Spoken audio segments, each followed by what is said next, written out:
বন্ধুরা দেখুন, আমি এই যে দুটো আলু নিয়েছিলাম, এরকম লম্বা লম্বা করে দেখুন, যেমন KFC-তে আলু ভাজাটা দেয়, আমরা টিফিন করতে গেলে যেমন চিকেনের সঙ্গে আলু ভাজাগুলো দেয় না প্যাকেটে করে, একদম সেই রকম করে আমি কেটে নিয়েছি। এই যে দেখতেই পাচ্ছ লম্বা লম্বা প্রত্যেকটা আলু কিন্তু এক একটা লম্বা লম্বা করে কেটে নিয়েছি। এই যে এবার এটাকে আমি ভাজা করব, আর এটা একটু পোস্ত দিয়ে করব, একদম KFC স্টাইলের করব। তো চলো রেসিপিটা দেখা যাক। তো বন্ধুরা দেখুন, এই যে আমি আলুগুলো সব কেটে নিয়েছিলাম, এরকম লম্বা লম্বা করে পিস পিস করে কেটে নিয়েছি। দুটো বড় সাইজের আলু ছাল ছাড়িয়ে ভালো করে ধুয়ে নিয়ে আর এরকম লম্বা লম্বা পিস করে কেটে নিয়েছি। আর এখানে আমি একটু হালকা করে লবণ দিয়ে দেব,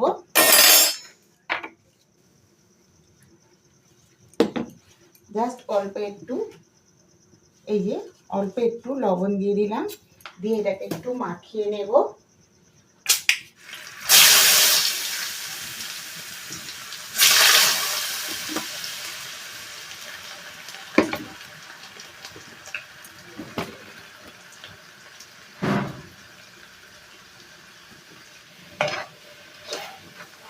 বারবার করে একটু নেড়ে দিতে হবে।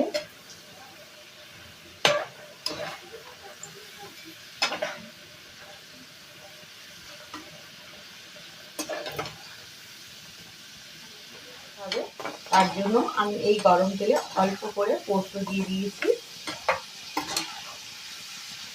দেখতেই পাচ্ছ আমার প্রত্যেকটা আলু কত সুন্দরভাবে হয়ে গেছে। এবার আমি একটা প্লেটে আলুগুলোকে তুলে নেব, তেলটা ঝরিয়ে আলুগুলোকে তুলে নেব। এই দেখতে পাচ্ছ আলুগুলো কত সুন্দরভাবে হয়ে গেছে। তোমরা দেখতেই পাচ্ছ আমার আলুর এগুলো একদম KFC স্টাইলের কিন্তু আলু ভাজা হয়ে গেল, KFCর মতন দেখতেই পাচ্ছ। এই যে কত সুন্দর হয়েছে, আর প্রত্যেকটা আলু কিন্তু দেখো একদম ঝরঝরে হয়েছে।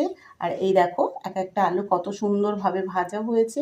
এইভাবে বাড়িতে একদম মুচমুচে আলু ভাজা KFC স্টাইলের বাড়িতে বানিয়ে নিন। আর এর সঙ্গে আমি দিয়ে দেব এটা খাওয়ার জন্য দু রকম সস দিয়ে দেব। যেমন এখানে আছে কাসুন্দি, তো আমি এক পাশে কাসুন্দি দিয়ে দিয়েছি, আর এক পাশে দিয়ে দেব টমেটো সস। বন্ধুরা দেখতেই পাচ্ছ আমি এখানে দিয়ে দিয়েছি টমেটো সস, আর তার সঙ্গে দিয়ে দিয়েছি এখানে যে কাসুন্দি। আর এইভাবে যখন তুমি দুরকম সস মাখিয়ে যখন এটা গালে দেবেন, যেন অসাধারণ লাগবে। এটা কিন্তু দারুণ টেস্টফুল হয়েছে। আর বাড়িতে কিন্তু বন্ধুরা অবশ্যই একবার বানিয়ে দেখবেন, কাড়াকাড়ি করে খাবে সবাই। আর এটা কিন্তু ভীষণ সুস্বাদু হয়।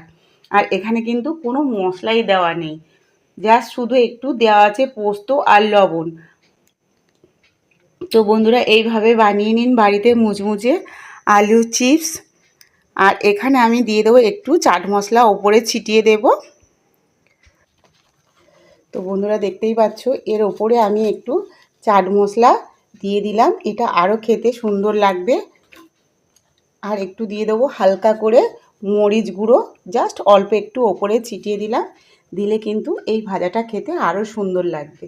এই দেখুন এটা কিন্তু সন্ধ্যাবেলা চায়ের সঙ্গেও খাওয়া যেতে পারে, বা গরম ভাতেও খেতে পারো, খুব ভালো লাগবে। তো বন্ধুরা রেসিপিটা যদি ভালো লাগে শেফালির রান্নাঘর চ্যানেলটিকে অবশ্যই সাবস্ক্রাইব করে নেবেন, আর বন্ধুদের মধ্যে রেসিপিটা শেয়ার করবেন, ফেসবুক থেকে দেখলে ফলো করে দেবেন।